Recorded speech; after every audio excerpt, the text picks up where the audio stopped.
the rock star, and I won't regret eating all this after just the first meal, which is a crazy pancake tower with syrup and strawberries. Healthy. This is healthy. This is not healthy. This is already 2,000 calories, which is why I don't think I will feel great then. And just a few minutes after finishing the pancakes, my girlfriend notices some weird spots on my face that start to tingle a bit, and my heart rate was way higher, probably because of all the sugars. I bet I had a reaction to food like this. I just hope it doesn't get worse, because after having 800-calorie French toast, honestly, I'm actually kind of hungry. It's time for a pizza and a burger each. That's another 2,500 calories. I'm so full. And of course, after that, oh no, you eat a 2,000-calorie cheesecake and cookie dessert. We are really struggling to eat everything, but working out with so much sugar in our body at least gives us a sick bump, besides almost throwing up. So after the pump of our lives, it's time for the Rock's last meal. We definitely don't recommend this diet, but if you want delicious treats without the cheat, MyProtein.com has the best deal of the year with up to 80% off, and even more by using code. There are 10,000 calories in this bag. It's the Rock's diet, and I won't regret eating all this after just the first meal, which is a crazy pancake tower with syrup and strawberries. Healthy. This is healthy. This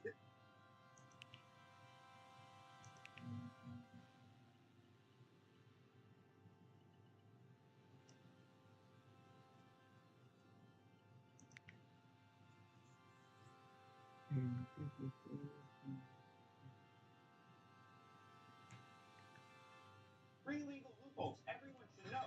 First, it's not illegal to break out of prison. Oh, come on, Mike, that can't be true. But it is. At least in Sweden, plus these other countries, it's not a crime to try to break out of prison because it's considered human nature to want to be free.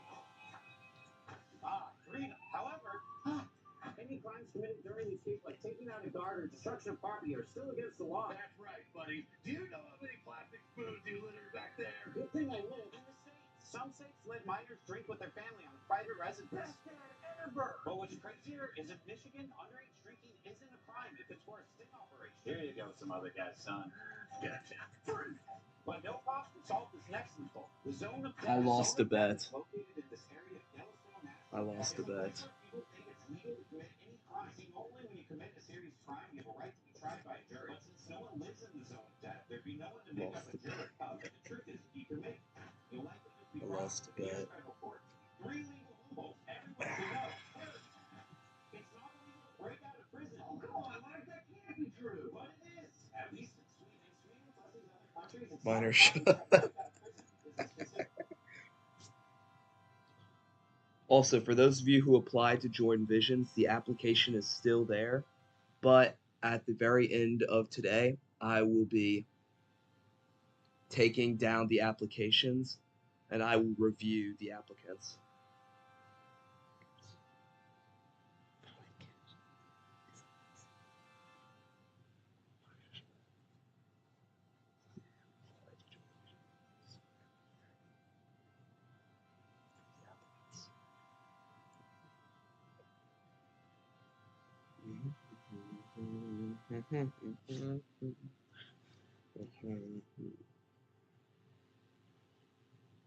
Emily's gonna keep this live stream going for like 1 hour, and I'll be good.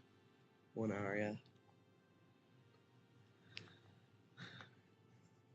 One big difference between Java Edition and Bedrock Edition that no one talks about is render distance. In Java, you can go up to 32 chunks. Pretty big, but nothing insane. But in Bedrock, with the right system, you can go up to 96 chunks, and it kind of breaks things.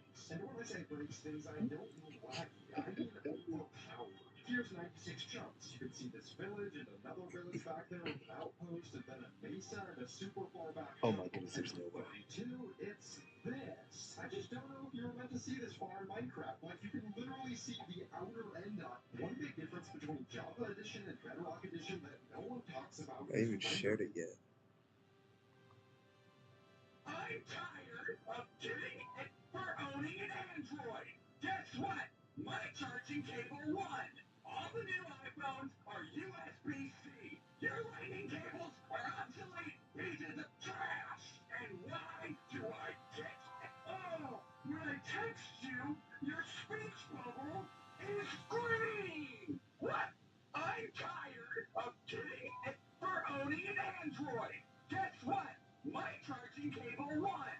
All the new iPhones are USB-C. Your lightning cables are obsolete pieces of trash.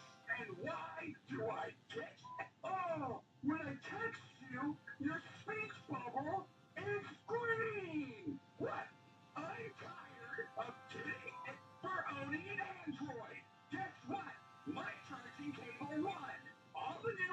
iPhones are USB-C. Your lightning cables are obsolete pieces of trash. And why do I get? Oh, when I text you, your speech bubble is green. What? I'm tired of getting it for owning an Android. Guess what? My charging cable won. All the new iPhones are USB-C. Your lightning cables are obsolete pieces of trash. And why do I get? Oh, when I text you, your speech bubble is green. What?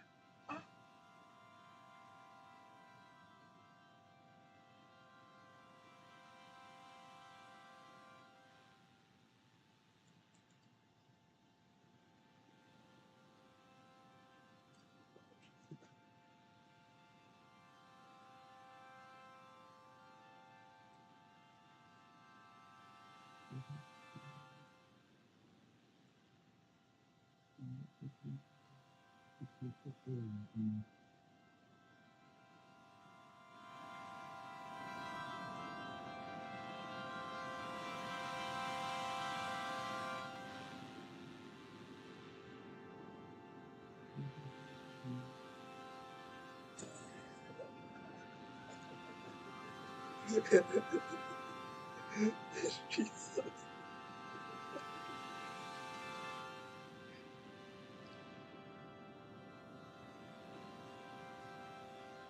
Bro, you're just cute.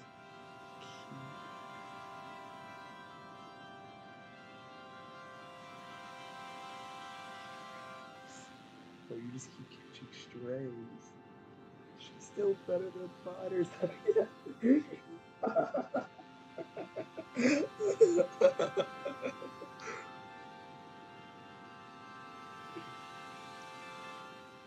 I'll be here the whole time, just reading chat. I'll be here the whole time, just reading chat. Times it for you right now. 1:30. 1:30. We'll judge a book. Let's go.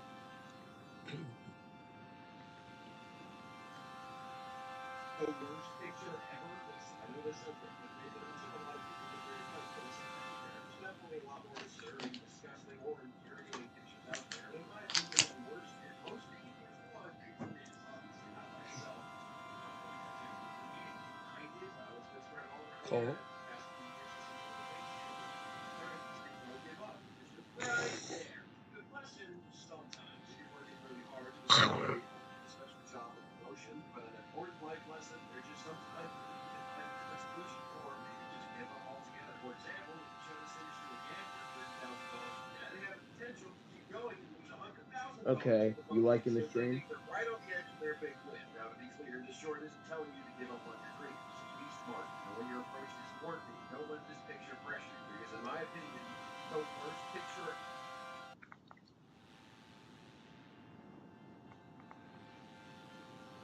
Council will have questions.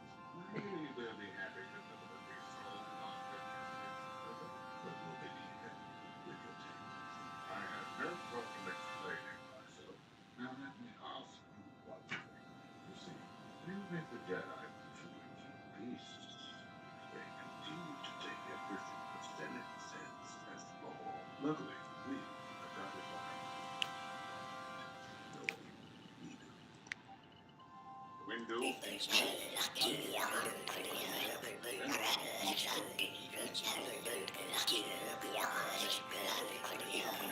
What's happening before we left the Frankfurt.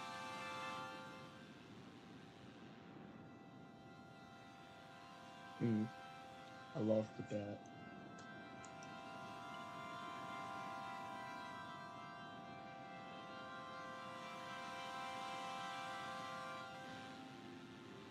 How the hell does this thing have 4 lives? You never knew. I only have it up for 1 hour. Accidentally caught on camera insulting his customers. But let me just mention, as a joke, he never expected it to backfire on him in the worst possible way. You see, Joe Reiner had actually been giving a success speech about his jewelry company at a prestigious leadership conference. It was a staring contest. It was during contest. I lost, and I had to do this. If I won, then my friend would have had to do this on his channel. Lost, and I had to do this. If I won, then my friend would have had to do this on his channel. So this CEO was accidentally caught on camera insulting his customers. But although he just meant it as a joke, he never expected it to backfire on him in the worst possible way. You see, Gerald Ryder had actually been giving a success speech about his jewelry company at a prestigious leadership conference. Although jewelry in the UK had previously only been made for rich people, Ryder's group helped change that, selling extremely cheap pieces that anyone could afford. As a result, Gerald's company quickly became the UK's most popular jewelry chain and was worth over $1 billion. But although both him and his company were widely loved, that's when Gerald just said something that destroyed everything. How do you sell this for such a low price? I say it because it's so good crap. Gerald even doubled down right after, so his company's earrings were cheaper than a prawn sandwich, but probably wouldn't last as long. But although it had just been an inside joke, word got out to the public, and people were furious. Although Gerald tried to just play off his joke, his company's shares dropped almost $2 billion within just days. The company not only had to change their name, close down hundreds of stores, they also had to fire Gerald just to barely survive. And the Radar effect is now named after Gerald. So this CEO was mad. Damn. Just.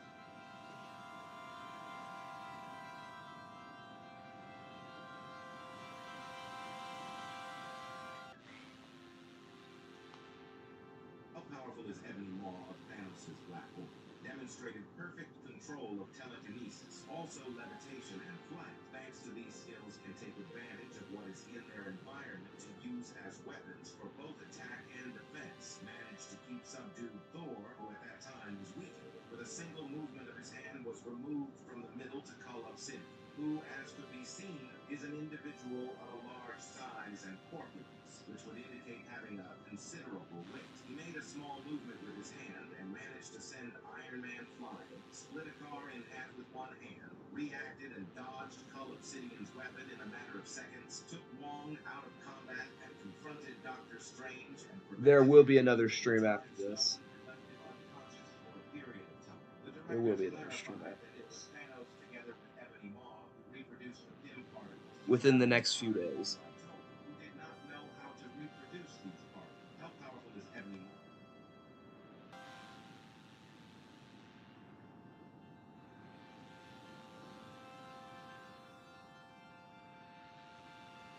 I recently exposed this YouTuber, Preston Face, for cheating 3 videos on his channel. But after that video blew up, over 1,000 of you let me know he hasn't just faked 3 videos, he's faked over 100. What Preston does is he has a series called Scary Myths, where viewers submit evidence of something strange happening in their world. Preston then recreates the exact same world to see if it's real or a myth. But I thought there wasn't anything wrong with this. Here a person claims there's blood lightning in Minecraft. You can see it appear right before the viewer dies, but this is obviously faked by the viewer, because blood lightning just isn't something in Minecraft. But Preston, just to make sure, does a test like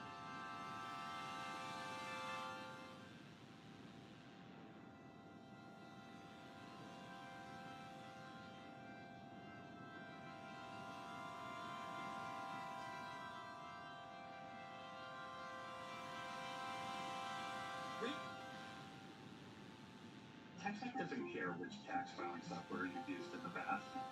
TaxAct just wants you to be done. No matter what kind of teeth you got brush, all the electric cleans better with one simple touch. Or the Senate done brush it, cleans it, and gets in between them for 100%. Welcome back to another Squid Games video. As the theory settled down, there is just one more big one that I need to talk about. Well, maybe 2. I love the theory that this player, the father, survived and didn't actually get shot somewhere fatal by this guard, and number 11 was going to protect him. But I'm going to be talking about the other huge theory today. There was talk of how cool it would be in Season 3 to see Boo and the rest of the players successfully overthrow the games, and instead they take the VIPs and force them to play in the games instead of the players. Kind of as punishment for making 456 people die to the games each year for the past 35 years. But just what if the VIPs are already playing in the game? Just like we saw in Season 1 with Ilnam himself, the creator of Squid Games, playing as player number 1, and in Season 2 with Imho playing as number 1 yet again, there are special players in the Squid Games. both had fail-safes set up, so if they happened to lose a game, they wouldn't actually die. And in the last video, I briefly mentioned a couple of the theories suggesting some of the players from Season 2 could actually secretly be VIPs as well. And that got me thinking, what if each year VIPs are always playing in these games? Just like Ilmom did, merely to experience what it's like to play in these children's games once again. Because when you're a kid, there's no worries in the world. You go to school and run around with your friends all day. You can be as silly as you want and scream as loud as you want. And no one will look at you funny because you're a kid. But as you grow up, it becomes more and more uncommon to do those fun things you once spent your days doing as a child. Work consumes you, life's financial elements changes who you are. And these VIPs, I'm sure, are just as rich or successful as Ilmel was, and most likely at some point felt the same way as he did. Bored with life, needing something new to give them a sense of joy, or that childlike fun they haven't had in so long. Even with the things they showed us just in Season 2 alone, I genuinely think it's entirely possible that some of these players in these games aren't just average players, but they are actually VIPs.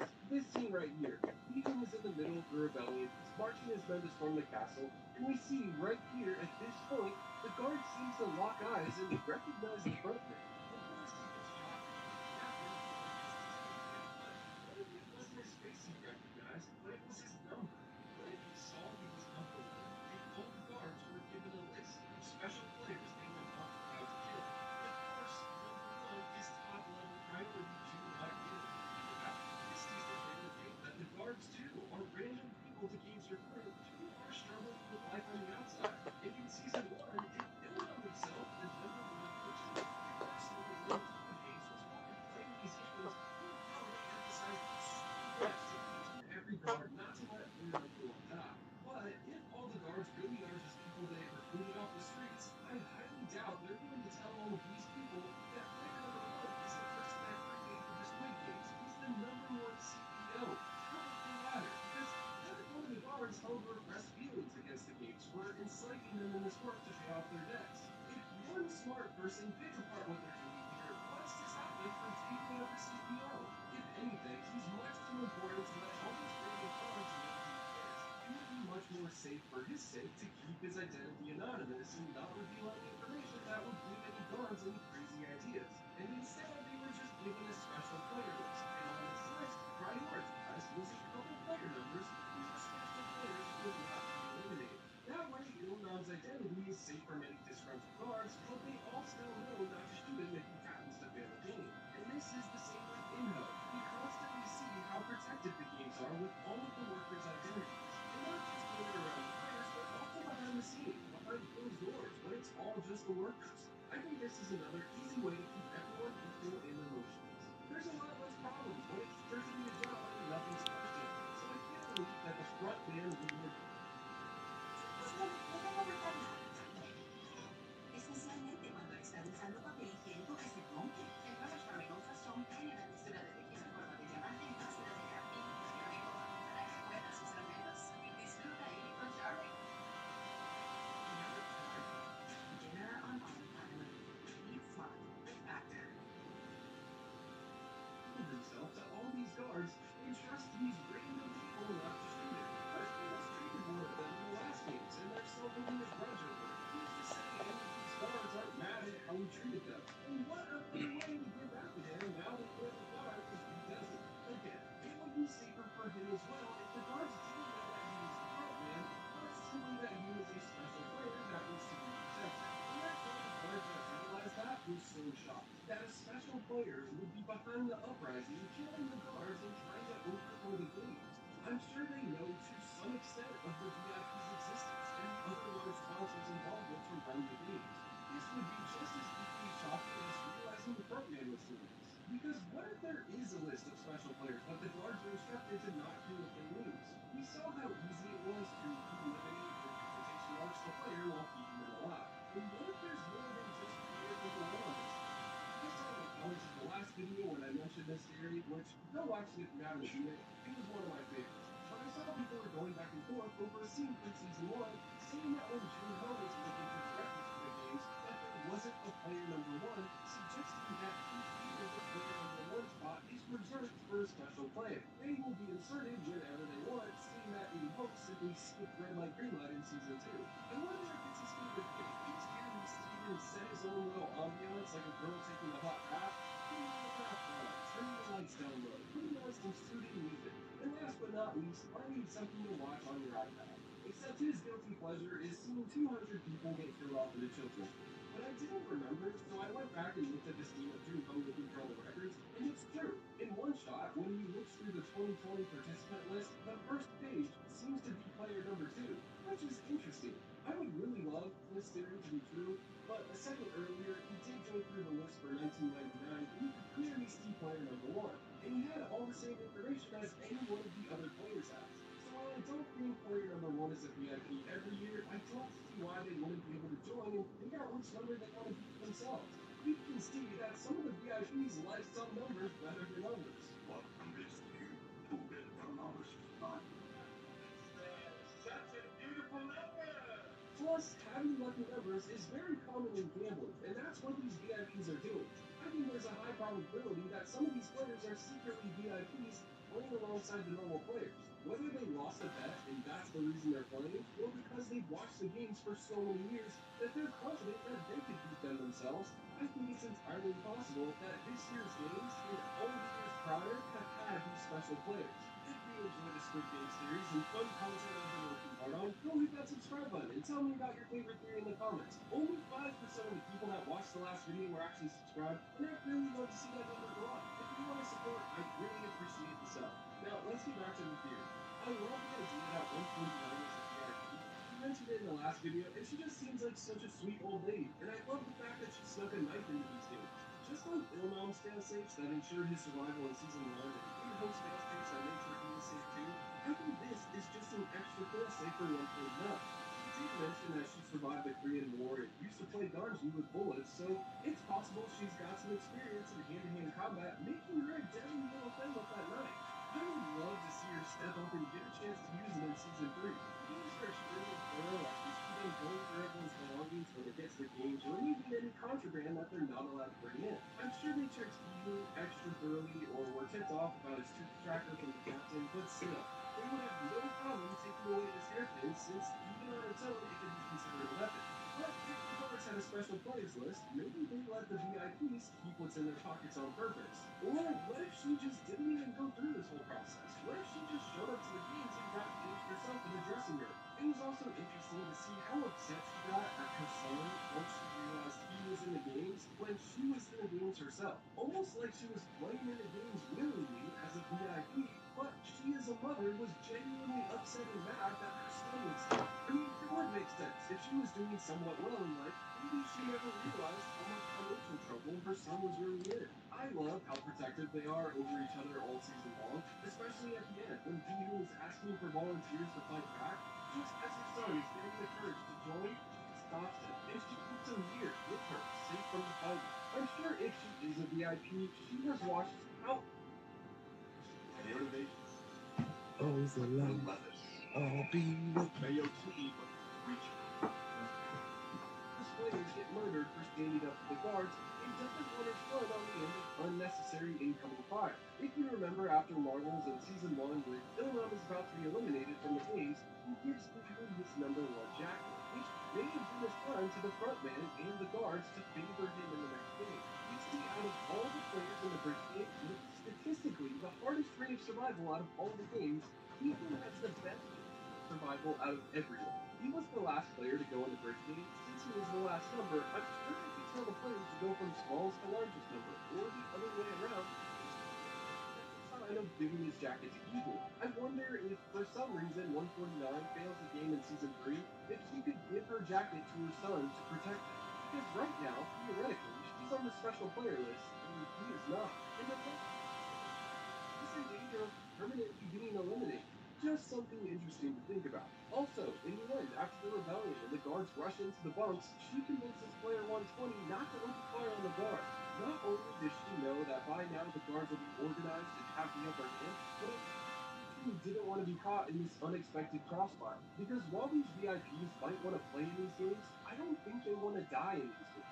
It was also pretty interesting how quickly she was to start bossing around the guard to let her use the bathroom, or how quickly the guards on players who don't cooperate, She has no fear bossing these guards with guns around until they finally agree to let her leave, when technically she's not supposed to. And finally, I also thought it was really interesting when they were playing Mingle that the one time she was separated from her son, almost didn't try to fight to stay with him. Like she thought that this is it. This is where I separate from him, and I haven't got to give him my jacket yet. And I'm sure she knew she would be safe, even if she didn't make it into a room, because she would just run out of sight of the other players and a guard would pretend to shoot her.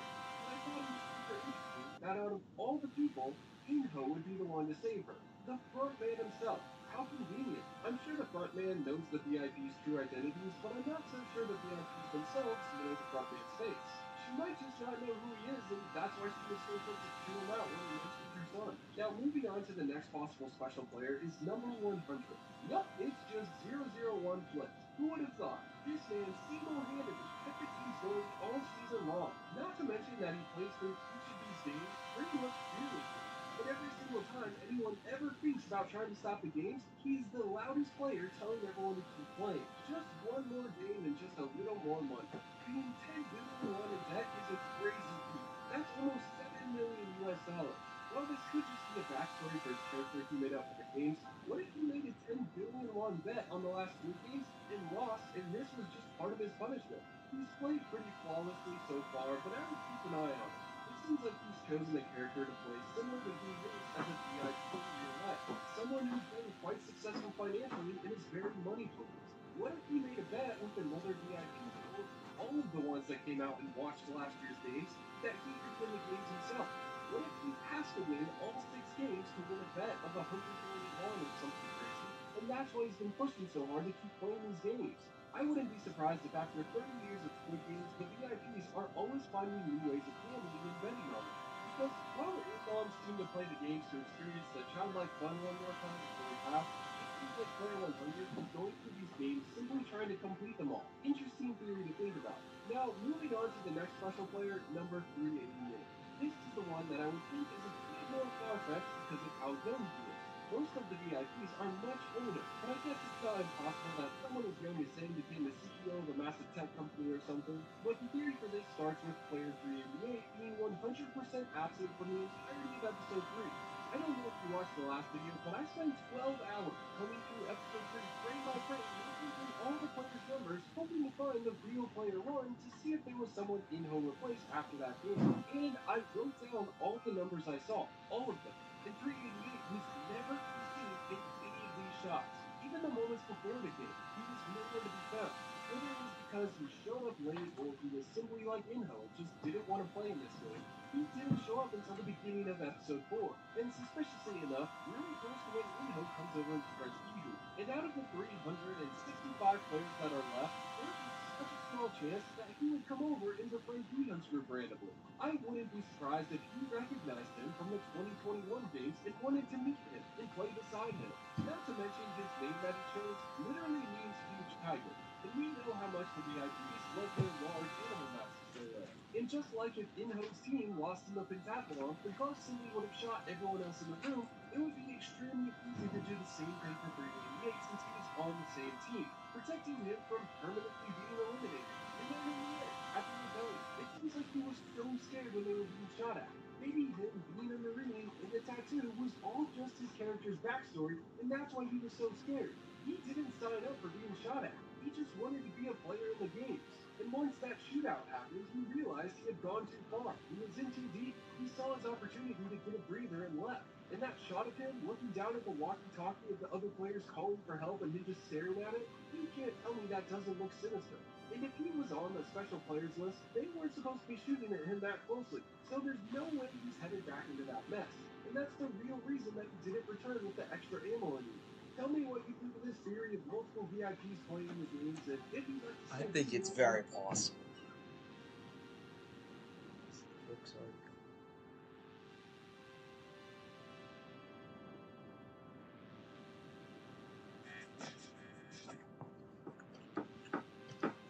One of the most annoying things is like getting old enough in like a horrible way.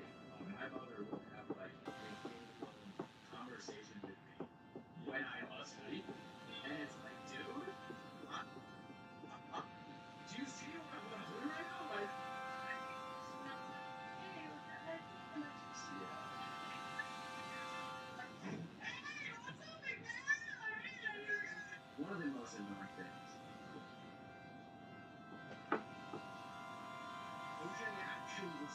So we can go on in a video on a new snapshot that has the block of bamboo, which I like. Except for some reason the top is still this yellow. Why? And the comments flamed me. Bravo. That's how bamboo looks like on the inside. Drive laughing emoji. 5,000 likes. But guess what happened today? New bamboo block texture. Oh look! The top is green! Now I had to make sure Mojang actually saw the meme. After searching, I found this post, which is someone suggesting the bamboo block weeks before it was added that no one has talked about. I found no one speaking of it, and now that the top of this block been yellow, except me. Now I don't want to take credit, but I'm taking credit. That's right, me and Mojang are officially best friends. Now please for the love of God make my endorsement. Mojang actually listened to me, so we can go on in a video of your snap.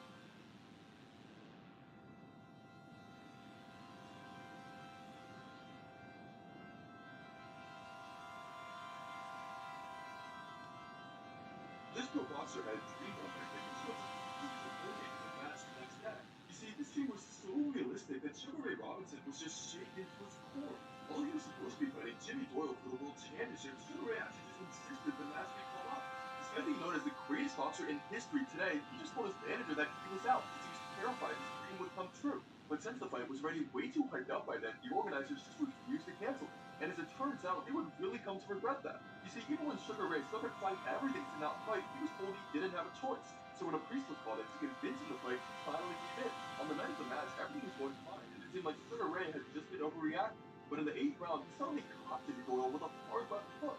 All the crowd went wild. Sugar Ray was horrified to realize that exactly what had happened to his team. Just like his team, Jimmy Doyle never got back up. Sugar Ray later learned that Jimmy had been pushing himself to fight his entire life to buy his mom a house.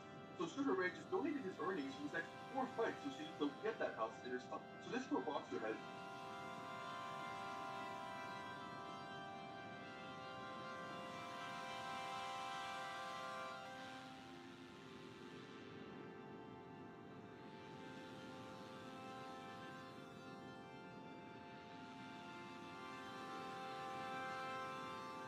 What's the rarest minecart in Minecraft? I recently realized I make videos on all 5 of the minecarts, or so I thought. Because with the /gift commands, you can give yourself the command block minecart. But this isn't the rarest, because in Bedrock Edition, running this command gives you the repeating command block minecart. But this isn't the rarest, because what isn't even an item, and only in Java Edition with the /summon command, is the spawner minecart. But this isn't even the rarest, because in April Fool's Snapshot 15W14A in 2015, we got the fluffy pink minecart. But this isn't even the rarest, because on January 7th, 2013, Dinnerbone tweeted an image containing an unreleased dispenser mine.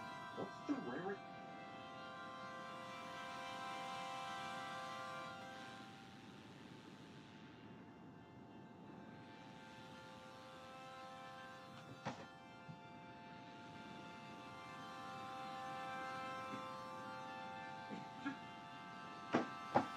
Here's Amy with the flow forecast. Like the weather, your flow changes daily, and so should your Tampax size. Heavy downpours coming in, size up. But if it hurts to remove, size down. And only Tampax have 5 sizes for your changing flow. Pack your Tampax combo. Spaghetti and meatballs pizza, only at CC's! 100 days ago, this farce was nothing more than a craze. But with time, it evolved through rain and fire. Watch as empires rise and predators fall. But the real question is, who can survive? On day 1, the tank was built from dirt, a log, and a box skeleton from head to toe. It may look barren now, but where there is death, there is life.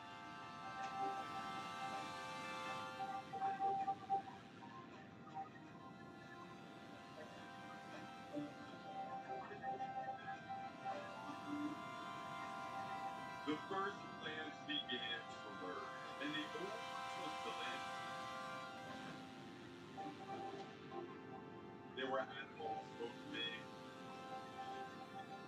and small. The snails were the earliest on life and spent most of their time eating. Everything was at peace.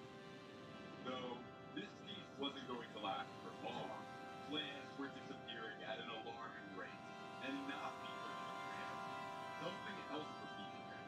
Something underground. Earthworms. They were taking over and destroying everything in their path. I needed to control them. I needed a predator. Meet the eastern worm. She is a master worm hunter and hopefully can keep their population in check. While this war was going on below ground, grow up.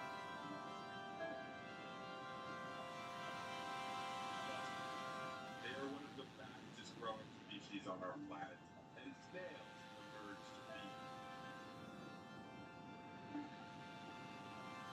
These muscles were not the only tests. Inside, there lies the beginnings of an empire.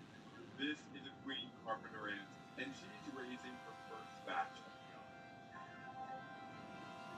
Each one of these larvae is going to become a loyal worker to serve her empire.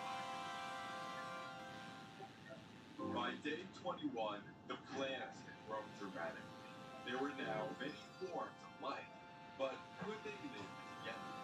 This slug, for example, had just laid a pile of eggs. She has to stand watch because other animals were out to eat them. Crickets. They were not only eating her eggs, but many of the plants too. Their population was quickly getting out of hand. They didn't have a predator. Until now. Here is a male and female jumping spider. They made one deadly tool. After adding them to the tank, they began the hunt. The crickets have incredible eyesight, but the spider's vision is even better. They have eyes on the front and back of their head.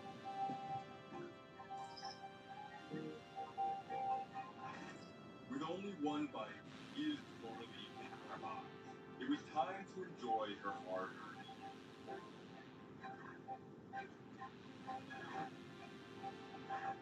Now, life around the log did not go unnoticed. Inside, the queen's first worker had begun to hatch.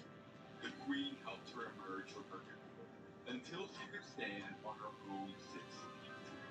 She was the first of many. By day 50, the tank was completely overgrown.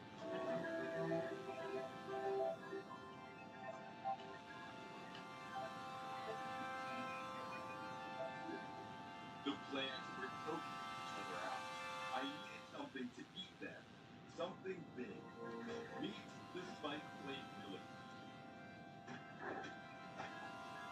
These large herbivores should eat many of the plants. After adding them in, they took refuge deep in the undergrowth. They explored the tank, looking for a safe place to hide. This one had walked right past a jumping spider nest. This nest was built with one goal in mind, to protect her young. For now, she closes off the door and seals herself. Meanwhile, the slug eggs were about to hatch. At this stage, they were completely transparent, and the babies were trying to find a way out. The first baby manages to break free, and soon the rest follow.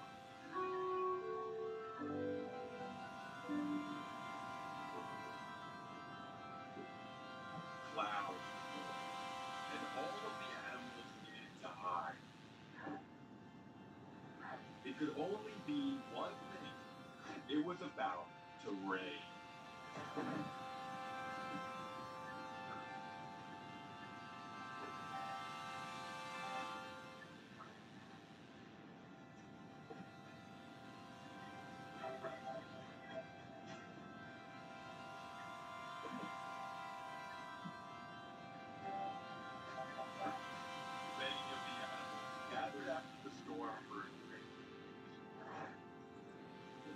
probably the worst fish scorpion.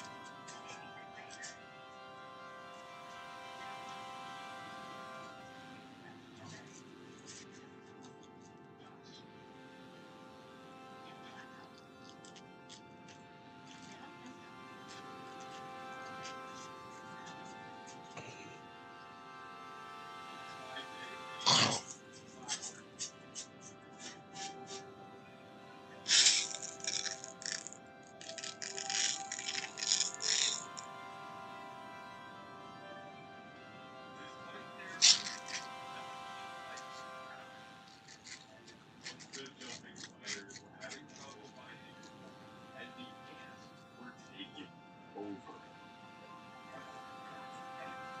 Inside their nest, an army was forming. I needed to stop them.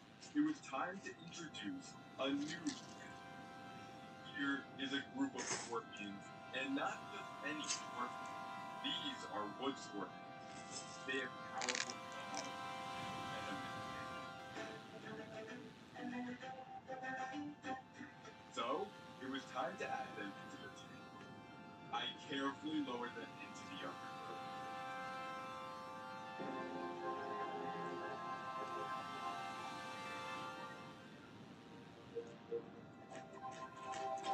Most of the scorpions decided to take shelter, but this one had wandered into jumping spiders. He has no idea because he is nearly blind.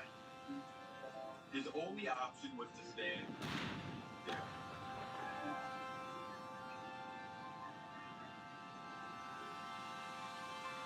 She's tasting him to see if he's food. As she begins to walk away, he moves. But it looks like he got away with it this time. That mistake almost cost him his life. And soon, day faded to night, and they realized they glow with violet light, so they can recognize one another.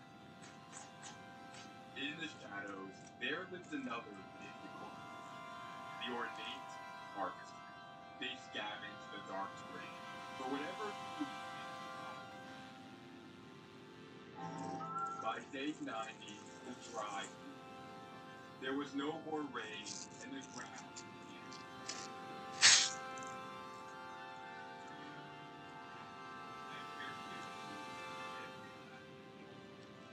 but not for the reason you might think. Because on day 94, a dry thunderstorm was about to begin. A wildfire. It quickly began to spread.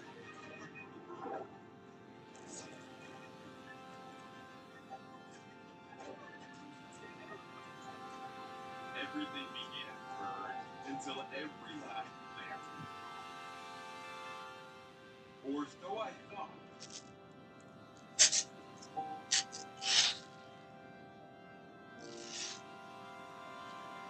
From the ashes, sprouted a new life. The cycle was going to begin all over again and again and again. Here is another ecosystem I made. House.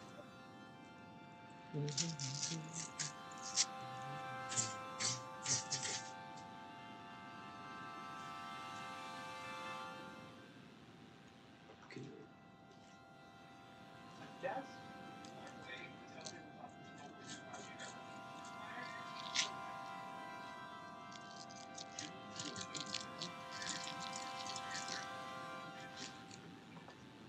The game has been out for almost 10 years, if not 10 years as of recording this video. So I think it's about time that we go over a lot of features that used to be in the game and now are no longer in the game. So the first one I want to talk about is came only a few months after its launch, and that was the Argentinosaurus model. If you open up the game and navigate to your Argentinosaurus, this is the model you'll be greeted by. And that's because I, like you, also think that the model is basic.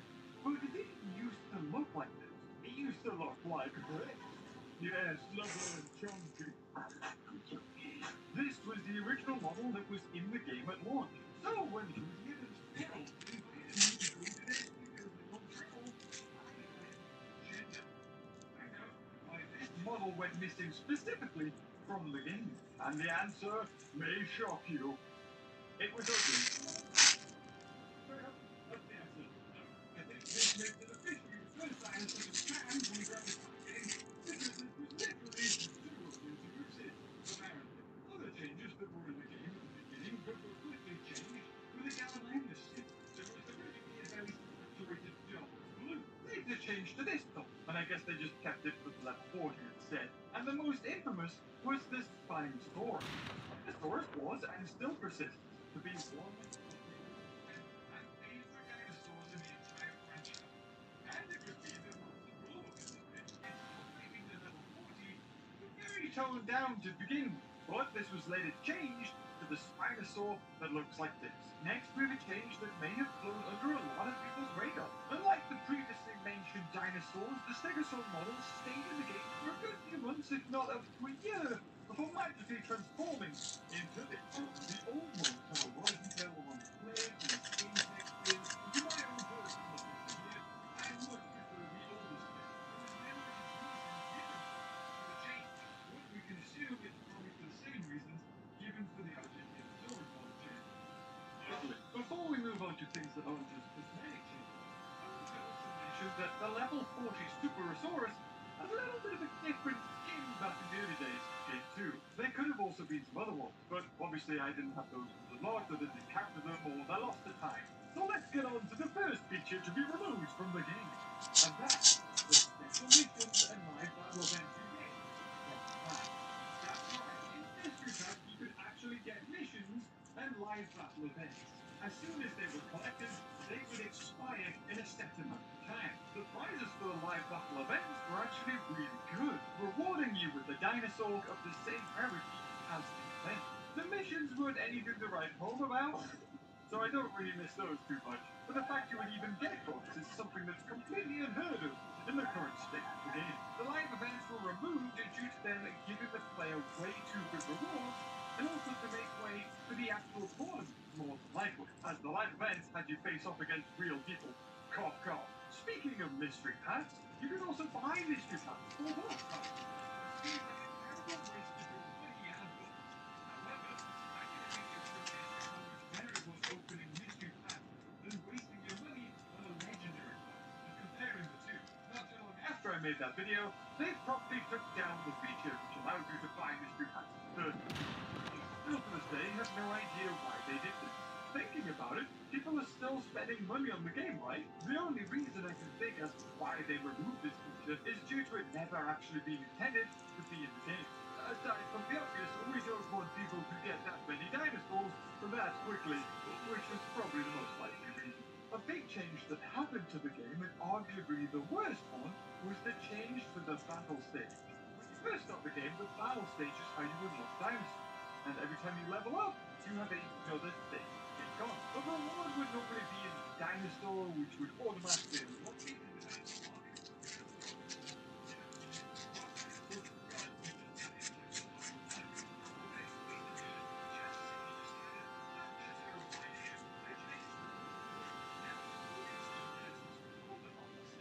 And placing them in the new battle market. What makes this particularly egregious is that the special dinosaurs they chose to do this with are some of the best dinosaurs in the game, and are some of the hybrids, meaning that you would need to get at least 2 to level 40 in order to unlock the hybrid. So let's take Dimetrodon for instance, shall we? The creature is now locked away in the amber market. So, in order to make a level 40, you need to spend 400,000 amber. And if you include that occasionally, in order to unlock other dinosaurs, you trade hobbits, you need a level 4 Dimetrodon for that as well. So that's another 4. Are you tired of your people happening with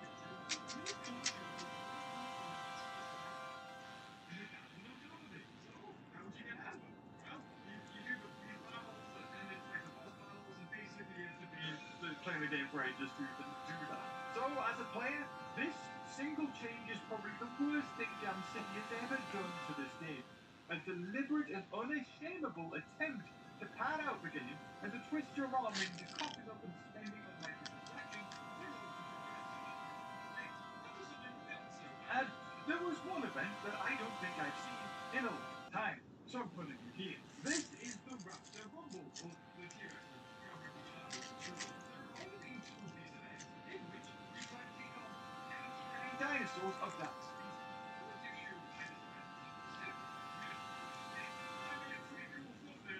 That's all I'm gonna say. And you know what happens when you have an amazing thumbnail? Everybody else steals it and sort of makes their own. Yay! Next, we have a fan thing. Something I think is solely underutilized. That's right, it's the Brawler Swords. Released by Hasbro in 2015, these figures were made to be launched at one another in an arena. They also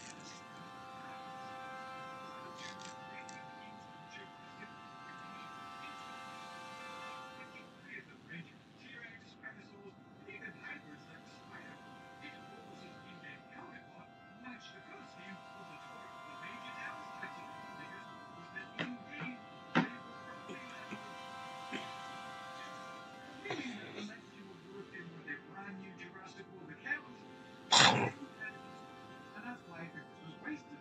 Really, they should have had a system that levels them up. They could have even made these things go above the normal level. But nothing was to come of these guys, and in 2018, when Hasbro lost the Jurassic license, these toys were removed from the game. But hey, at least now we have a red metal T-Rex in Jurassic World Alive.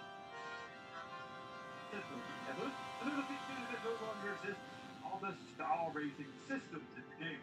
Nothing really to mention here. They quickly scrapped this system as it was pretty obvious to see which dinosaurs were better. By their thumbs green and also the rarer. Back then, everything was all about stars. Even YouTube has star ratings. And this next one is a pretty big one. And that has to do with the refreshing glitch of the Battle Stage Infinite. When you hit a certain level in the game, the Battle Stage would no longer reward you with programmed rewards. Instead, what it would do would be to generate a random pack as the reward. One little oversight, however. If you closed the game and reopened it multiple times or did a certain trick, it would refresh the pack. Meaning that if your prize was a mystery pack, you could refresh until you got a really good pack with it. And you might be thinking, of course they would want to patch this out. It's an obvious exploit. But when you realize that if you wanted to do a battle one after another, well, it would cost about $300 to speed that up. And not only that, but these are your best creatures to make sure that they were the toughest of the tough, to the point that you pretty much had to use your best 3 dinosaurs to win. So if you really wanted to grind out matches, then you would have to spend bucks to refresh your dinosaur. So that takes each battle probably $500 to $600 a pop. And yes, you might win bucks from the packs, but none of that was ever guaranteed. So you'd only win bucks sometimes, and that would slightly reimburse the bucks you were spending. But what I'm trying to say here is that this feature was a good thing. It made the player want to play more, want to level up their dinosaur, and dare I say it, maybe even buy books in the market so they could grind out this technique. Oh my goodness! But alas, this glitch was patched out once it made the rounds and the majority of the community found out about it. Finally, we're at the big one. One that when I first heard about it, I thought it was just a rumor and that the photos were just good Photoshop. But no, this was the real deal. And of course, I'm talking about none other than the land versus aquatic battle.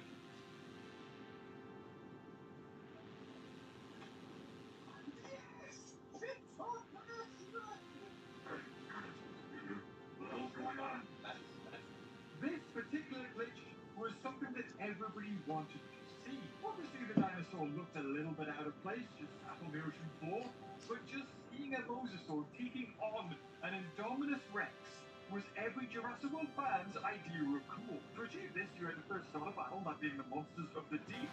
Realize that while performing an attack partway through, and the next battle you started, you'd resume in that lagoon, but with the new roster dinosaur.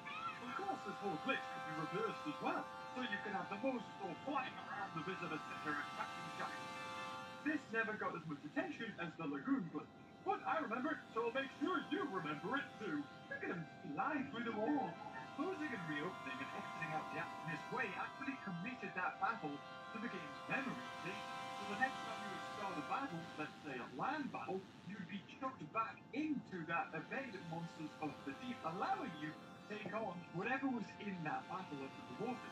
So you could use this glitch to climb through events and even the battle stage increments. And that's why it makes sense that this was patched by Ludian. If not only for the battle stages with an exploit. You were never guaranteed a good pack, however, and actually by the time that this was in the game, Ludian had taken out legendary packs from the battle stage infinite. Even just as an it would have been a nice nod to the fans who knew about it. And that about sums up all the things that I can think of that no longer exist in Jurassic World the game. Did you remember any of these? And if you could have one of these back, which one would it be? Also, leave in the comments letting me know if I missed out anything in particular. I know there was like a charity event where you paid money for a pack that you got Packy Ranch stores through, but that was like a one-time thing. I'm not expecting that to be a multiple. So guys, if you enjoyed this video, as always, leave a like, and I'll see you in another video. Blah blah blah.